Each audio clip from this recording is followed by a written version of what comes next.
Hola amigos, ¿cómo están? Bienvenidos al canal de YouTube Entrenamiento en Áreas Críticas. Soy Eder Zamarrón, soy urgenciólogo intensivista. También este audio va a estar transmitido en Spotify como podcast 15 minutos en la UCI. En esta ocasión tenemos un invitado por primera vez al podcast. Va a estar con nosotros hablando acerca de sepsis y choque séptico el doctor Orlando Rubén Pérez Nieto. Él es urgenciólogo, es intensivista y bienvenido Orlando y cuéntanos un poco acerca de ti, de dónde eres, dónde trabajas, etcétera. Hola, soy el doctor Orlando Pérez. Trabajo en el Hospital General de San Juan del Río Querétaro, es la casa de todos ustedes, hospital de segundo nivel de atención, donde ya tenemos hospital escuela, ya hay médicos residentes en formación de medicina crítica y, como sabes, parte del grupo de ventilación mecánica Vento, como muchos hospitales ya en el país. Gracias por la invitación.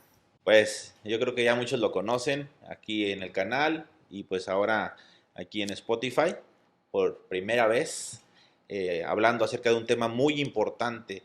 Antes decían la sepsis no existe y ahora sabemos que pues es una de las principales causas de muerte a nivel mundial e inclusive de forma muy estricta es la principal causa de muerte en el mundo actualmente pues por COVID-19. Así que sin más vamos a empezar y vamos a entrar en materia. Bienvenidos y no se despeguen desde su podcast 15 minutos en la UCI.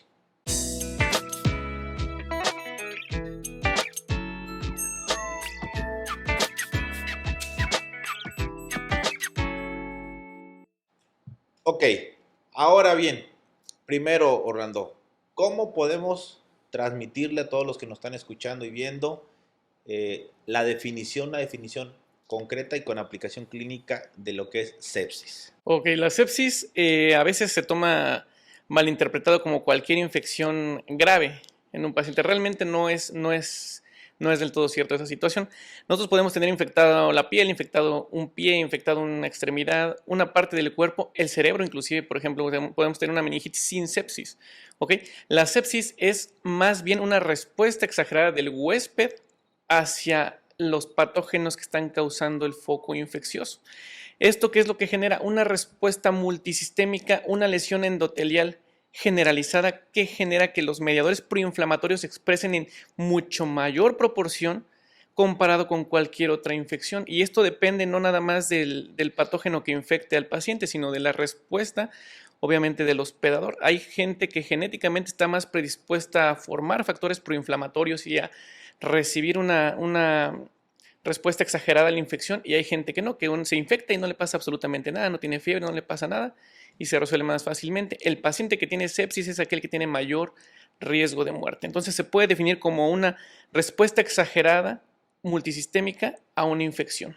Es como dicen por ahí, cuando va a batear a alguien, pues puede batear tal vez un hit o puede batear un home run, ¿no? O sea, estamos hablando de que la sepsis prácticamente es batear un home run, es un hit o un golpe ahí a la pelota impresionante que causa una super infección, ¿no? Toda esta respuesta inflamatoria que se manifiesta, que debemos nosotros interpretar lo que está sucediendo fisiopatológicamente para saber detectar oportunamente esta situación. Y de ahí proviene un concepto muy importante que es a identificar, que es el shock séptico.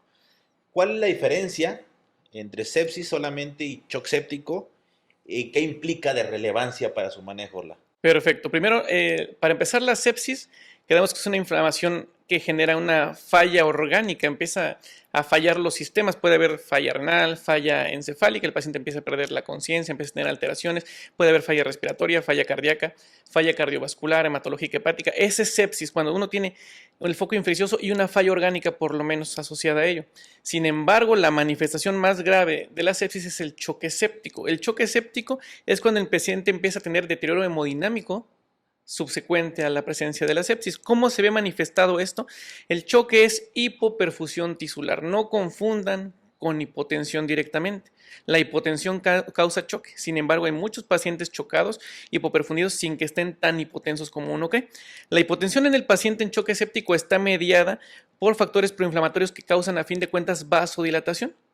Todos estos secundarios a las toxinas o inclusive a las paredes de los microorganismos que estamos teniendo nosotros en algún centro en específico o inclusive ya dentro de la sangre, que nos vasodilatan. Al vasodilatar nos causan hipoperfusión tisular, genera que la microvasculatura del paciente empieza a disfuncionar, empieza a haber cierre de los pequeños capilares y empieza a haber microtrombosis de los mismos.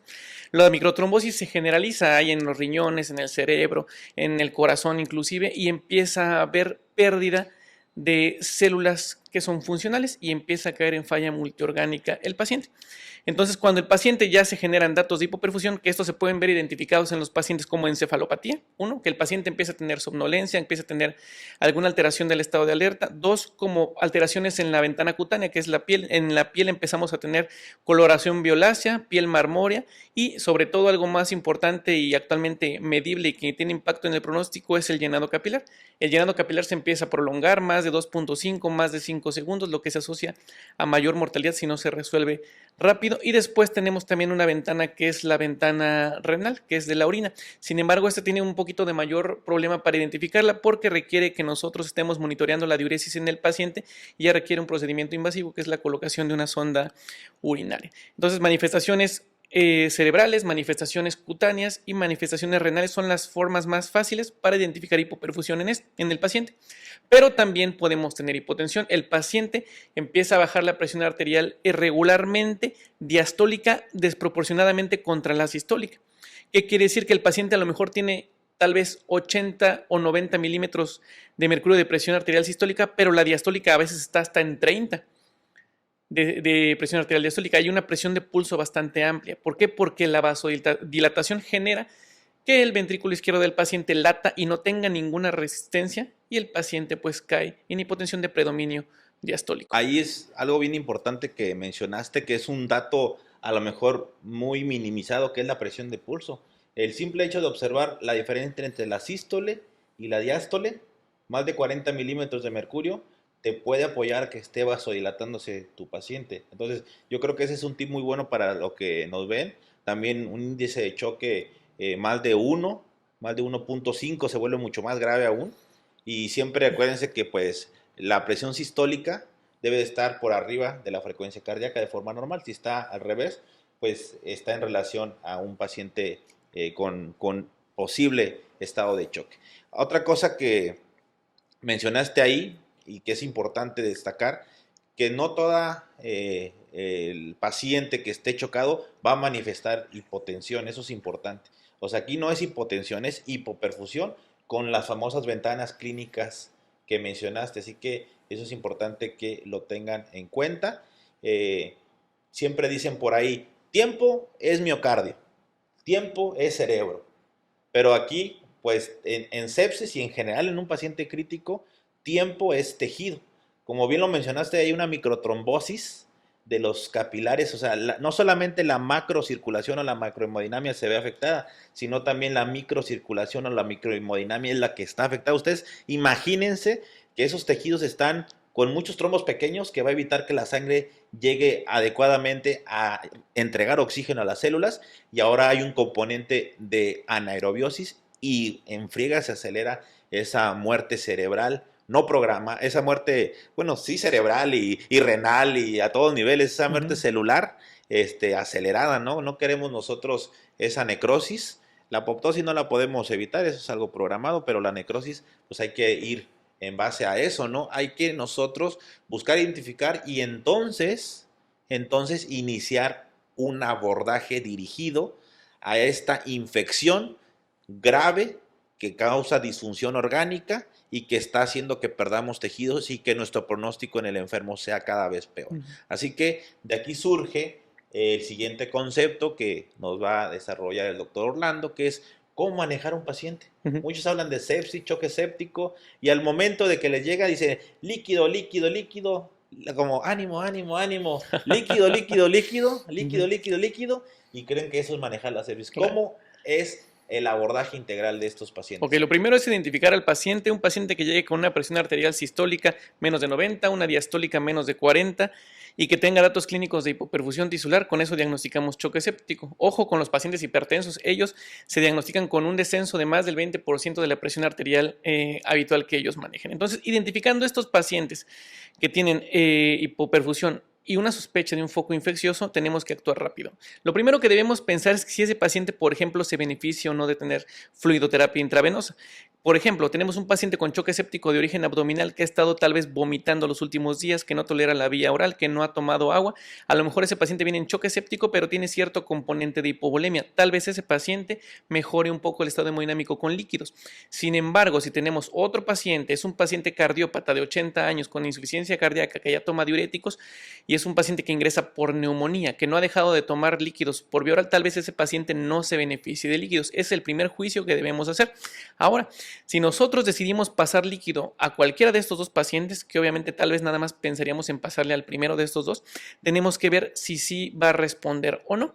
Las maniobras de respuesta a volumen existen muchísimas, elevación pasiva de piernas con visualización del gasto cardíaco, medidores de gasto cardíaco de forma subrogada, ultrasonido, etcétera. Sin embargo, si ustedes no tienen ninguna herramienta en su hospital, lo único que tienen que hacer es pasarle un reto de líquidos al paciente. Ni siquiera hay que ser tan estrictos con cuánto líquido. Alguien puede decir, le paso 3 o 4 mililitros por kilo o le pongo 500 mililitros de cualquier solución. Con eso, si el paciente tiene alguna mejoría con esos 500 mililitros, si el paciente había llegado con 80-30 de TEA, ustedes le pasaron 500 mililitros de solución y el paciente levantó la presión a 100/50, quiere decir que mejoró su estado hemodinámico. Pero si al paciente ustedes le pasaron líquido y se queda con la misma presión o casi no se modifica, ese paciente no está respondiendo a líquidos y tenemos que abandonar esa terapéutica e iniciar inmediatamente con un vasopresor. El vasopresor es el que va a contrarrestar directamente el mecanismo por el cual el paciente está hipoperfundido, que es la vasodilatación. Ok, entonces, a ver, paren todo. Entonces no son 30 mililitros por kilo. Pues la guía de sobreviviendo a la sepsis desde hace muchos años dice pasa 30 mililitros por kilo, o sea que si el paciente pesa 100 kilos le pasas 3 litros. Y eso cuando uno se pone a buscar en la evidencia de las recomendaciones dice que tiene una evidencia baja pero una recomendación alta. Es como si tú y yo decimos, les recomendamos que tomen té de tila para la sepsis. Sí, pero ¿cuál es la evidencia? Ah, no, la evidencia probablemente es baja. Yo se lo recomiendo, pero efectivamente. esté sustentado en algo, ¿no? Esa es la idea. Justamente. A todos los que nos están escuchando, de hecho, hace poco tuvimos la fortuna de alternar con el doctor Emmanuel Rivers en un congreso y él aún así sigue aferrado con su estrategia liberal de fluidos, lo cual se ha demostrado por diferentes estudios y uno de ellos o un precursor de esta sobrereanimación es el doctor Manu Malbrain, que lo que dice es, no, al contrario, la sobreanimación, el edema, disfunciona más órganos de lo que te beneficia. En lugar de creer que perfundimos más, no, la sobreanimación, hay más fuga capilar, más edema y más dificultad para el transporte de oxígeno. Así que eso es algo muy actual. No se asusten los que no tengan este concepto actualmente. Confíen en nosotros de que sepsis no es igual a líquidos. Como dicen por ahí, es prácticamente echar una moneda al aire de los que se van a beneficiar o no de estos pacientes. Además, hay un doctor chileno muy famoso. Glenn Hernández. Él habla de los quiénes se benefician y quiénes no van a beneficiarse de volumen, ¿no? En porcentajes. E inclusive, por ejemplo, un paciente que fue respondedor a volumen, que a ustedes les llega a la sala de urgencias, porque el choque séptico regularmente se aborda, por ejemplo, en la sala de urgencias. Si el paciente llega en choque séptico y responde a volumen, ese paciente no va a responder a volumen eternamente, inclusive ni un día. ¿Ok? Casi siempre los pacientes que son respondedores a volumen en 2 horas ya no responden a volumen, o sea que ya les llenaron los vasos. Si ustedes siguen manteniendo una infusión de soluciones en esos pacientes, lo único que van a hacer es repletar el vaso y van a empezar a causar fugas a otros lados. De tal forma que lo más seguro es que en 8 horas ningún paciente que les llegue al servicio de urgencias que fue respondedor en un inicio, ninguno va a seguir respondiendo a las 8 horas y nada más va a ser daño acumulado y disfunción ahora multisistémica, ya no por la infección, sino por la sobrecarga de líquido y el edema tisular que van a tener estos pacientes.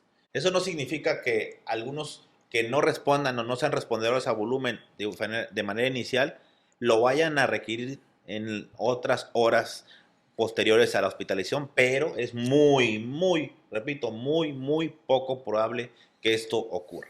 Ahora, ya comentaste de los líquidos, yo creo que se conceptualiza muy bien todo el juicio que debemos de tener para administrarlo, Pero como tú lo comentas, fisiopatológicamente hay una vasodilatación.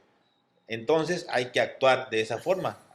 ¿Cómo inicias, en qué momento inicias un vasopresor? Ok, si el paciente sospechamos que no es respondedor a volumen, iniciamos inmediatamente el vasopresor. Si sospechamos que responde a volumen, le podemos poner volumen y si no mejora en los primeros tal vez 10 minutos, 20 minutos, iniciamos el vasopresor de forma inmediata. ¿Por qué? Recordando que tiempo es tejido, mientras más tiempo el paciente pase con una presión arterial media menos de 65 milímetros de mercurio, más fallas orgánicas va a tener y eso va a ser culpa nuestra porque ya lo pudimos haber abordado nosotros. Entonces debemos iniciar vasopresor temprano. Ok, primeros 30 minutos, por ejemplo. ¿Qué vasopresor vamos a utilizar?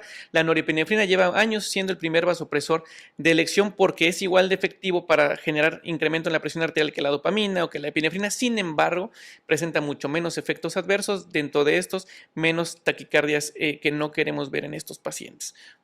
Así que un buen vasopresor es aquel que se inicia de forma temprana. Inclusive hay muchas tendencias que primero vasopresor y ya después averiguas, como dicen por ahí, que el paciente vaya a responder a volumen.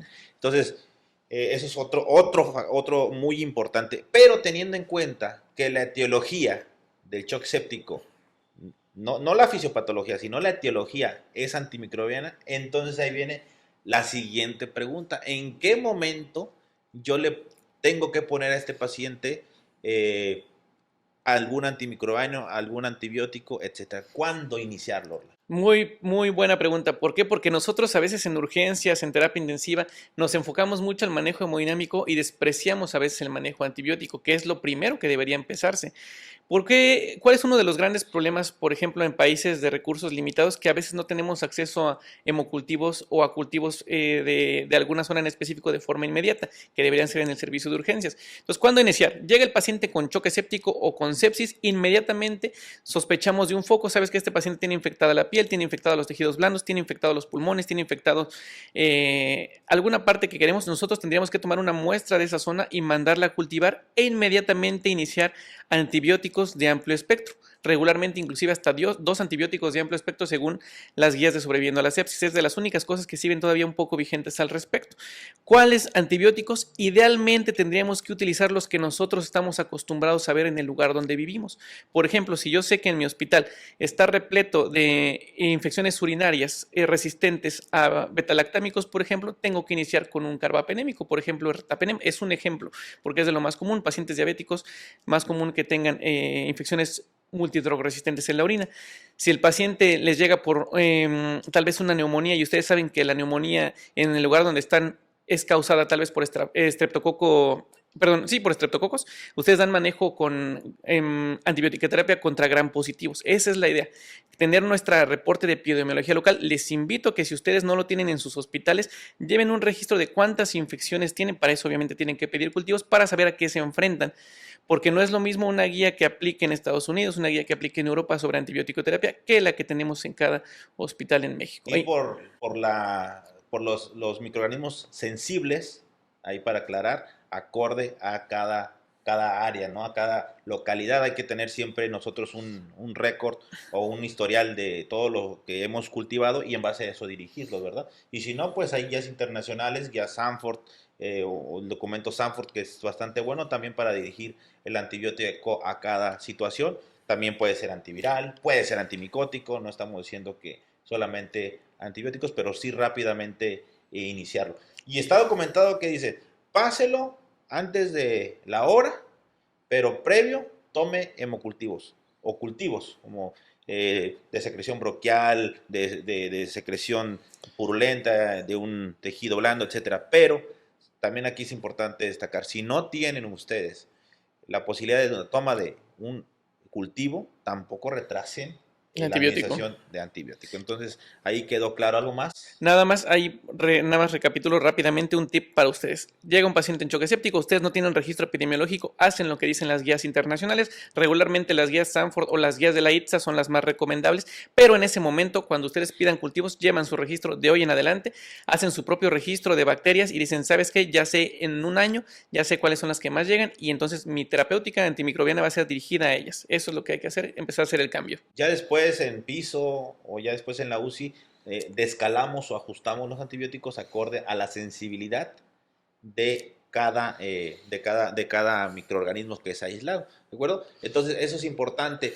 ¿Algún otro manejo, alguna otra situación importante para manejar, complementar esto que acabamos de describir, Orla? Claro que sí, hay pacientes que tienen un choque séptico refractario, que le iniciamos un vasopresor, iniciamos líquidos y no mejoran la presión arterial media y el paciente sigue con datos de hipoperfusión tisular. Ahí podemos hacer dos cosas: incrementamos un segundo vasopresor y ponemos un corticoesteroide, regularmente es hidrocortisona más fludrocortisona. El problema en México, por ejemplo, particularmente es que no tenemos acceso a la fludrocortisona por vía enteral, usamos nada más hidrocortisona, 200 miligramos para 24 horas en infusión continua o pueden poner 50 cada 6 horas de acuerdo si el paciente hace picos de hiperglucemia o no, pero eso va a generar un poquito de más sensibilidad para tener más vasoconstricción en los pacientes graves. Ahora, si el paciente ya tiene hospitalizado con nosotros un buen tiempo y de repente el paciente ya no lo alcanzamos con vasopresor, se empieza a hipotensar, empieza con taquicardia y no mejora, tenemos que sospechar en una complicación miocárdica por sepsis. El paciente puede hacer disfunción sistólica o disfunción diastólica agregada a la sepsis y a veces requiere ya de otro medicamento que es un inotrópico, que regularmente usamos dobutamina como primera elección. O sea, esa puede ser requerida, esa intervención, la dobutamina, el inotrópico, ante una depresión miocárdica por la sepsis o también cuando sobreanimamos. El edema ocurre en el miocardio y también eso causará empeoramiento en la contractilidad y también por esas situaciones consideren, insonen a su paciente. Métanle ahí el ultrasonido, traductor que tengan para tratar de sacar una ventana cardíaca y vean cómo tiene la contracción. Y también busquen que esté añadido algún otro estado de choque. No, nunca se queden nada más con el vasodilatado o choque séptico. Piensen, a lo mejor tiene añadido un choque obstructivo porque se agregó una tromboembolia pulmonar. Un neumotórax. Le hicieron un neumotórax cuando le pusieron el catéter, etcétera, etcétera. Se infartó, tuvo un infarto. Se infartó, exactamente. Entonces, siempre piensen también en otras causas de choque cuando esté refractario, pero cuando esté refractario, entonces quedamos, segundo vasopresor, ¿de acuerdo? Como vasopresina, terlipresina puede ser, o sea, uno de diferente mecanismo de acción, y añadimos esteroide. Corticoesteroide. Ok, perfecto. ¿Alguna otra intervención? Ya estamos, ya prácticamente en la recta final. ¿Alguna otra intervención que recomiendas a estos pacientes? ¿Algunas otras evaluaciones o monitoreo que requieran? Ok, algo muy importante, si nosotros tenemos una fuente quirúrgica, una apendicitis, una diverticulitis, una perforación intestinal, un paciente con un absceso en alguna zona, lo más importante es resolver este foco en menos de 12 a 24 horas, si no la mortalidad se nos va a ir al cielo y nosotros no vamos a poder hacer nada para resolver ese problema. Mucho ojo con los cirujanos o cualquier servicio interconsultante que se requiera, hay que actuar rápido. También controlar algunas otras cosas, ya saben, control glucémico, mantener una glucosa que no varíe mucho, que esté en cifras de más o menos 110, 140, 180 miligramos por decilitro. Al paciente, si está grave, chocado, en el momento que se le quite el choque, iniciamos alimentación por vía enteral si es posible. Debemos de tener elevación de cabecera. En los pacientes, el fast hook, que ya conocemos, cortesía del doctor Jean-Louis Vincent. Y algo muy importante, muchos de esos pacientes con choque séptico, ayudados con la carga de líquidos innecesarias, van a acabar haciendo síndrome de estrés respiratorio agudo. Para ello, tenemos que hacer medidas de protección pulmonar si es que el paciente se encuentra intubado. Entonces, mucho cuidado con todas las complicaciones que puedan suceder a un paciente en choque séptico y recuerden, el manejo inicial es cortar el proceso infeccioso con antibióticos dirigidos o con control de la fuente, más el manejo hemodinámico que vamos a soportar nosotros. Es decir, los superhéroes de la sepsis, dicen por ahí, sería el antibiótico, el vasopresor, tomar cultivo rápidamente, quitar el sitio infeccioso cuando sea quirúrgico. Los líquidos tal vez sea el superhéroe más débil más de chafón, todos. más chafón. Y pues por ahí yo creo que serían de los superhéroes que podríamos estar utilizando para vencer a la sepsis. Y también algo importante que añadimos, esto es regularmente en adultos se conceptualizan, muchos de estos se adaptan tanto a otras poblaciones como embarazadas o pediátricos. Recuerden que en los pacientes, en los pacientes con embarazo, la fiebre es una causa a tratar porque está descrito que la fiebre en la mujer embarazada puede desencadenar inclusive paro cardíaco. Es una de las causas de paro según las guías ginecológicas de americanas. Entonces, bueno, ahí también sí valdría la pena controlar la fiebre. En población no obstétrica no tiene impacto. No tiene impacto. Inclusive a los pacientes hipotérmicos les va peor que los normotérmicos. Entonces, nada más O esa hipertérmicos. consideración. Y pues bueno, hablar de sepsis es hablar de un mundo. Ahorita lo que quisimos es empaparlos de este tema, que tengan los conceptos marcados. No se deben de limitar a creernos, se deben de ustedes proponer a investigar cada vez más, a retroalimentarnos de forma constructiva y a llevar conceptos buenos para que su paciente sea el beneficiado. Eso es lo más importante. Recuerden que, como hay una frase en este podcast, es que la terapia intensiva no es un lugar, la terapia intensiva es una actitud. Así que hay más pacientes graves fuera de la UCI que dentro de la UCI, por lo tanto, si me estás escuchando, posiblemente, lo más posible es que no seas intensivista y que aún así vayas a ver más pacientes graves que un intensivista. Así que esto no se limita a una especialidad. Claro, pues muchas gracias por la invitación y recuerden primero no dañar al paciente, no lo sobrecarguen de agua, denle el manejo adecuado y cualquier cosa, aquí estamos para ayudar. Bueno, entonces nos despedimos y nos vemos en el siguiente podcast, en los siguientes videos, en nuestras diferentes redes sociales. Hasta la próxima.